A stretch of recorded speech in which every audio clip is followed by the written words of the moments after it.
Hey all, my name's Michael, welcome to the channel, and we're going to be getting into some 4chan stories. If you enjoy the video, make sure to hit the like button and subscribe. Now, let's begin. Be me, 25, journalism major with a minor in gender studies, blue checkmark wannabe, spend my days crafting tweets about toxic masculinity and emotional labor. My profile says, dismantling the patriarchy one thread at a time. Roommate situations with 3 other girls, we call ourselves the woke house. The group chat is constantly buzzing with screenshots of men being problematic. We analyze everything through feminist theory, dissect male behavior like lab specimens. I make TikToks about masculine fragility that get thousands of views, write Medium articles about how men weaponize their mental health for sympathy. I genuinely believe I'm educating the masses, changing hearts and minds. Never once stopped to think about the men in my actual life. My dad Kevin calls every Sunday. I usually let it go to voicemail. When I do pick up, I'm scrolling Instagram while he talks about his week. He works at the post office, been there for 20 years, talks about retirement dreams. I tune out his stories about difficult customers and long routes. Sometimes he mentions feeling tired. I assume he means physically. I tell him he should exercise more, drink green tea, basic wellness stuff. He laughs and says, "Sure thing, kiddo," but never sounds convinced.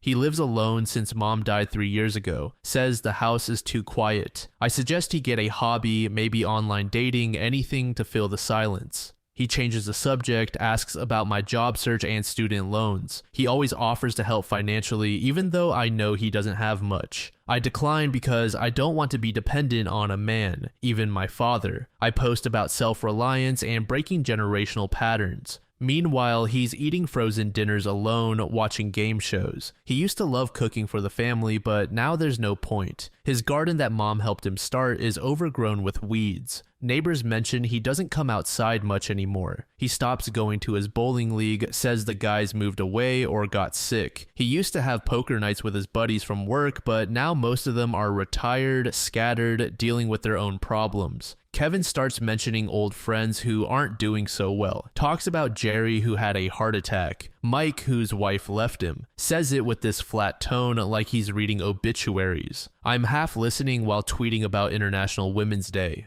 He mentions feeling out of step with the world sometimes. I tell him he needs to adapt, learn social media, connect with people online. He tries Facebook for a week, gets overwhelmed, deletes his account, says people just argue about politics, nobody talks about real stuff.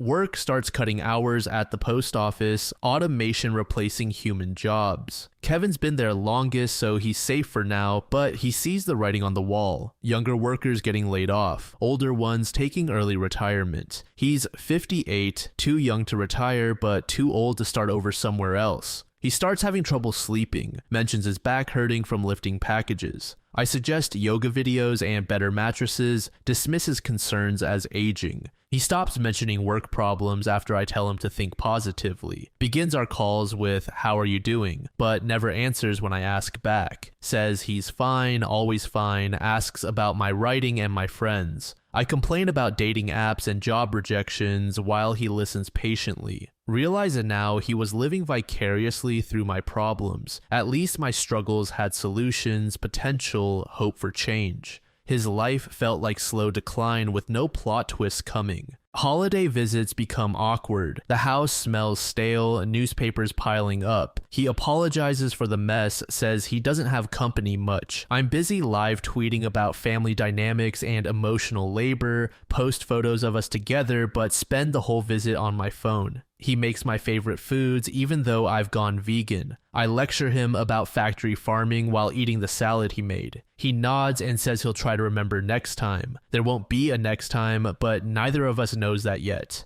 Kevin starts talking about mom more, how she would have handled things. Says the house doesn't feel like home without her laughter. I tell him grief is normal, but he should consider moving forward. Suggest therapy, support groups, healing modalities. He says men his age don't really do therapy. It's not their generation. I roll my eyes and lecture him about toxic masculinity and getting help. He goes quiet, says maybe I'm right, he'll think about it. He never follows up because there's no men's grief group in his small town. Therapists have waiting lists and his insurance barely covers mental health. He starts drinking a beer with dinner, then 2, then half a 6-pack. I notice empty bottles in his recycling, make comments about alcohol dependency. He stops drinking around me, probably drinks more when I'm not there. He begins forgetting things, loses his keys, misses appointments, leaves the stove on. I assume it's early dementia, suggest he see a doctor. He goes, gets tests, everything comes back normal. The doctor says it's probably stress, prescribes antidepressants. Kevin takes them for a month, says they make him feel numb. He stops taking them without telling anyone, doesn't want to seem ungrateful. Calls become shorter, less frequent, mostly checking on my life. I'm busy launching a podcast about feminist intersectionality. An episode about emotional labor goes viral. I'm getting interview requests. Kevin leaves a voicemail saying he's proud of my success. I screenshot the notification, but don't listen to the message. Too busy riding the wave of social media validation. I'm speaking at conferences about dismantling patriarchal structures. Meanwhile, the most important man in my life is disappearing. His birthday comes around, I send a generic card with a gift card inside. He calls to thank me, voice sounds hollow, distant, tries to tell me about a documentary he watched about women's rights. Thought you'd find it interesting, he says, hopefully. I'm in an Uber heading to a networking event and tell him I'll check it out later. Never do. Forget the conversation entirely. Next time we talk, he mentions feeling dizzy. I suggest more exercise, better nutrition, seeing his doctor. He says he already saw the doctor. Everything's fine physically. I'm scrolling Twitter during this conversation, hearts and retweets piling up. Kevin starts talking slower, pausing longer between thoughts. I assume he's just getting older, his mind slowing down naturally. Reality is he's choosing his words carefully, afraid of saying too much, doesn't want to burden me with his problems when I'm doing so well. He starts giving things away, tools to neighbors, clothes to charity, tells me he's decluttering and simplifying his life. I approve, tell him minimalism is good for mental clarity. He gives me mom's jewelry box, says she'd want me to have it. I'm touched but also busy, stick it in my closet unopened. Kevin begins talking about the good old days more often, stories about when mom was alive, when I was little, when things made sense. I get impatient with his nostalgia, tell him to focus on the present. He stops sharing memories after I cut him off mid-story about my childhood. Our last real conversation, he asks if I'm happy with my life. I launch into a monologue about career goals and personal growth. He listens quietly, then says, "That's good, honey, that's really good." He asks if I ever think about having kids, carrying on the family. I explain my views on overpopulation and climate change. He says, "I understand," but his voice sounds defeated. We hang up after I promise to visit soon, but work keeps me busy. Book tour for my essay collection takes me across the country. Kevin texts congratulations on my success. I heart react and move on. Speaking to packed auditoriums about male privilege and systemic oppression. Getting standing ovations for explaining how patriarchy hurts everyone. But I never called my father to see how he was handling his pain.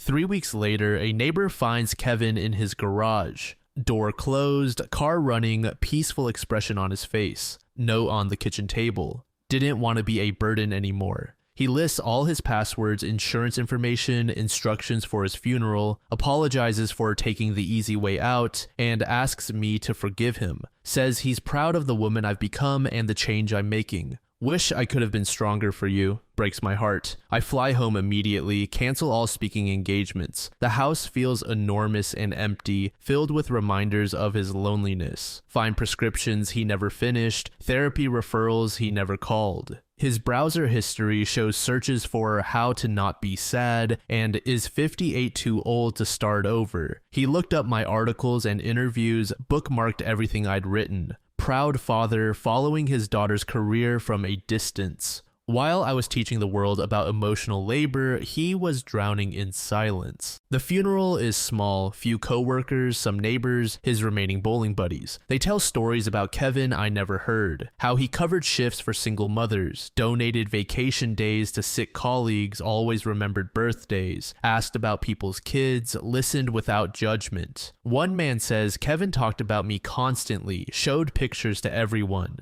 "That's my daughter, she's changing the world," he'd say. I realized he was proud of my activism even though it never included him. Going through his things, I find printouts of all my articles, highlighted sections, margin notes where he agreed or learned something new, box of Father's Day cards I made as a kid, birthday photos, report cards. He kept everything that proved I existed, that I mattered to someone. I find his journal from the last year, pages of careful handwriting, entries about feeling invisible, wondering if anyone would miss him. She's so busy changing the world, no time for her old dad.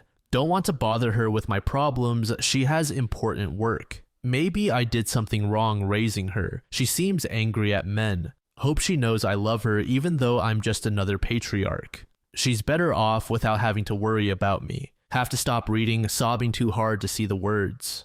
Realize my feminism taught me to see him as the oppressor, never considered he might be oppressed by expectations too. Society told him to be strong, silent, self-sufficient until death. I reinforced those messages with my theories about male privilege. His privilege was working himself to death without complaining, dying quietly so he wouldn't inconvenience anyone with his pain. I delete my social media accounts, can't stomach my old posts. Every thread about male tears feels like mockery now. I start researching male suicide rates, domestic violence against men. Statistics I dismissed as whataboutism suddenly feel personal. Men are 3.5 times more likely to die by suicide. They're less likely to seek help, more likely to suffer in silence. Exactly like Kevin did, exactly like I encouraged him to do. I find support groups for suicide loss, mostly women whose husbands or sons died. They share similar stories. Men who never complained, never asked for help, just disappeared one day when the burden became too heavy. Realize my father wasn't unique. He was part of an epidemic I helped perpetuate with my dismissive attitude. Take a break from activism, focus on understanding rather than advocating. Read books by male authors I previously avoided, learn about their experiences with depression, loneliness, societal expectations. Start seeing patriarchy as a system that hurts everyone differently. Men trapped by stoicism, women trapped by emotionality, both struggling under impossible standards. Slowly begin writing again, but with more nuance and compassion. My new work acknowledges men's pain without diminishing women's struggles. Gets pushback from some feminist circles, call me a traitor. Others appreciate the complexity, say it feels more honest. Speaking engagements become conversations rather than lectures. I still advocate for women's rights, but include men's mental health. Wish Kevin could see this evolution, this growth he helped inspire. I visit his grave weekly, update him on my life and work, tell him about the men who reach out after reading my new articles, fathers, sons, brothers who felt seen for the first time,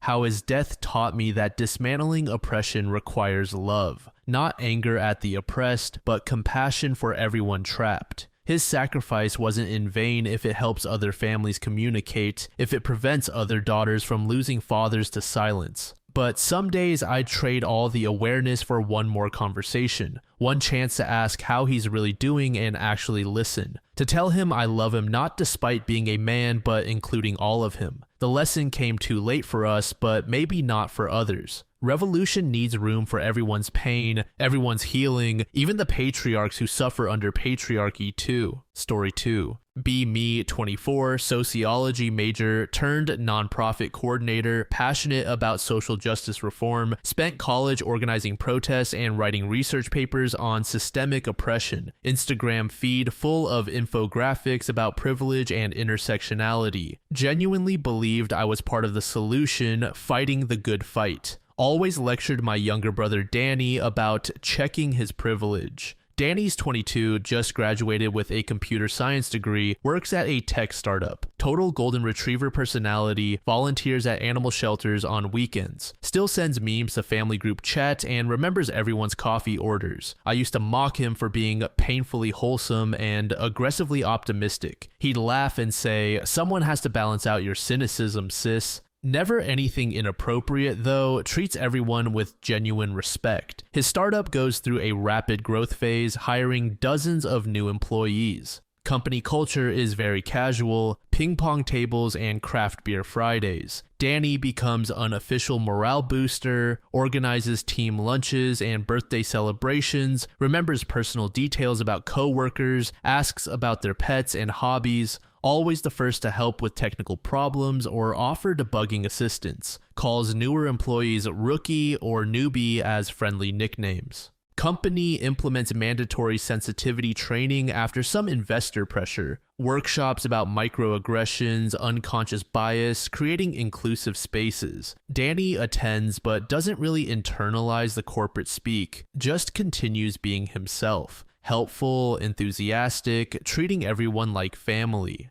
During a particularly stressful product launch, everyone is working crazy hours. Melissa, a senior developer, is managing client communications and coordinating releases. She's clearly overwhelmed, staying late every night and looking exhausted. Team starts joking she's running the whole show single-handedly. Danny brings her coffee and says, "You're like the quarterback of this whole operation." Meant it as high praise, comparing her to team leadership. She smiles and says, "Someone has to keep you boys organized." Everyone laughs, including Melissa. Seems like a normal workplace banter. Next few days, Melissa becomes distant, stops participating in group conversations. Danny assumes she's just burned out from product launch stress. A week later, HR schedules an informal check-in about team dynamics. Turns out Melissa filed a complaint about feeling othered and reduced to stereotypical roles, specifically citing the quarterback comment as reinforcing gender dynamics. Danny explains he was trying to acknowledge her leadership skills.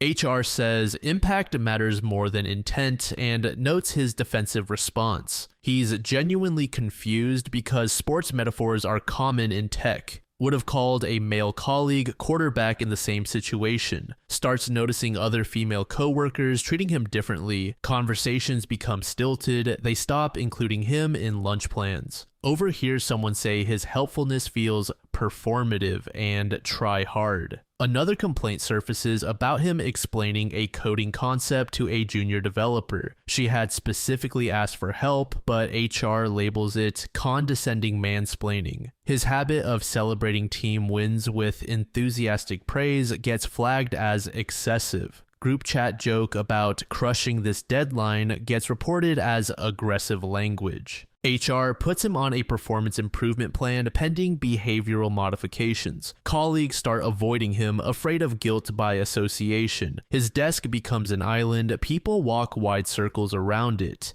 Team Slack channel goes quiet whenever he posts anything. When I first heard about Danny's workplace issues, I immediately assumed he screwed up somehow. I told my activist friend Circle about his HR troubles during our weekly organizing meeting. Rachel immediately said, "Toxic tech bro culture strikes again." Zoe added, "These guys always play victim when they get called out." When I explained the quarterback comment, they launched into lecture mode, citing studies about sports metaphors, reinforcing masculine workplace culture, and sending articles about how well-meaning sexism is still harmful. Nobody asked for Danny's perspective or whether the response seemed proportional, just assumed he was minimizing his behavior and needed education. Felt like they were reading from prepared scripts about problematic men. When I mentioned Danny volunteers with rescue animals, they said performative allyship. I realized that my friend group sees all men as potential predators until proven otherwise. Closed our group chat, feeling defensive and confused for the first time.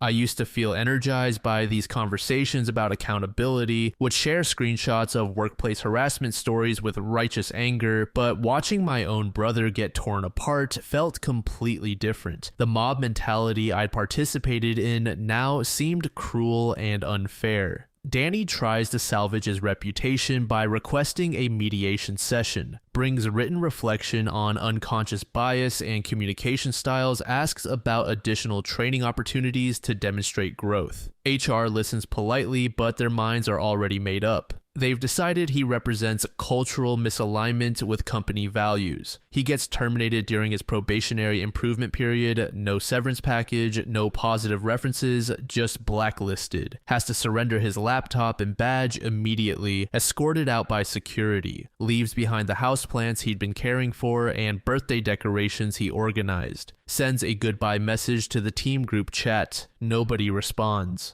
Co-workers he considered friends completely ghost him. Weekly game nights and movie meetups just stop happening. Everyone pretends he never existed to avoid contamination. Job search becomes a nightmare. The tech industry is incestuous and rumors spread fast. Recruiters who seemed interested suddenly stop returning calls. One hiring manager accidentally reveals they heard about attitude problems. His GitHub profile gets hundreds of views but 0 interview requests. Professional network evaporates as people distance themselves. He starts taking freelance projects and delivery driving to pay student loans, stops attending meetups and tech conferences, becomes a social hermit, loses weight from stress, dark circles under his eyes, stops gaming with friends. Then Melissa decides to escalate with formal legal action, filing a lawsuit claiming hostile work environment and intentional infliction of emotional distress. Alleges Danny's systematic pattern of gendered microaggressions caused trauma and says his enthusiasm and helpfulness were actually manipulation tactics. Danny has to hire an employment lawyer with money he doesn't have. At the first court hearing, I attend for moral support. He's wearing his only good suit, hands trembling, trying to look professional. Opposing counsel presents the quarterback comment like calculated psychological warfare, plays a recording of Danny saying, "Let's crush this sprint" during a team meeting, frames his encouragement as toxic masculinity and intimidation, and shows emails where he offered help as evidence of condescension. Danny tries to provide context, but the judge cuts him off repeatedly. His lawyer advises silence and note-taking only. Sitting in the gallery, I realize good intentions don't matter in this system, only perception and interpretation filtered through the worst possible assumptions. I used to believe accountability was finally reaching workplace harassers, but this isn't justice. It's the destruction of a decent person over misunderstanding. The case drags on for 8 months. Legal fees bankrupting Danny. He sells his gaming setup, bicycle, even textbooks to pay his attorney, cancels health insurance, starts rationing prescription medication, eats instant noodles and peanut butter to save money. Mom secretly gives him grocery money and he cries accepting it. He works 3 different gig economy jobs between depositions: Uber driving, food delivery, weekend landscaping. The case eventually settles out of court, but Danny's already destroyed. Credit ruined, savings depleted, career prospects non-existent. He's broke, isolated, and unemployable in his chosen field. I find him one evening assembling IKEA furniture he bought secondhand. He tells me he had to sell his gaming chair Dad bought for graduation, now sitting on milk crates, because he pawned his actual furniture. This is my brother who taught me Python and built my first PC, now a cautionary tale in diversity training seminars. I start questioning everything I believed about Believe Women culture. How many innocent men get obliterated like this and just vanish? How many live in terror of misinterpreted kindness? Danny stops dating entirely, deletes all social media profiles, says romantic relationships aren't worth the risk anymore. Tried introducing him to my friend Sarah once. She left after coffee, said he seemed too careful and had weird energy. His personality completely changed, became hyper-vigilant about every word, used to debate politics and movies with passion, now just agrees with everything. Not because his opinions changed, but because disagreement feels dangerous. He won't work in offices anymore, only remote contract work. Avoids social gatherings with people he doesn't know intimately, paranoid about every interaction being misinterpreted as threatening. I ask him why he doesn't fight back or share his side publicly. He says, "Who would believe a white guy claiming victimhood?" Points out there are no support systems for men falsely accused, no advocacy groups, no hotlines, no sympathetic media coverage, just take responsibility and do better, while accusers get unlimited validation. His music taste shifted from upbeat pop to melancholy indie rock. I caught him scrolling through old work photos and positive performance reviews, like he's trying to remember when people respected him. He used to be life of family parties, organizing games, and telling stories. Now sits quietly in the corner, afraid of drawing attention. Even our dog acts nervous around him, sensing his anxiety. I realize I helped create the culture that devoured him. All those posts about fragile masculinity and male accountability, sharing articles about men getting fired with celebratory comments, never considering some accusations might be unfounded or disproportionate. I assumed guilt first, due process never. Believed women rarely lie about harassment, men always minimize harm.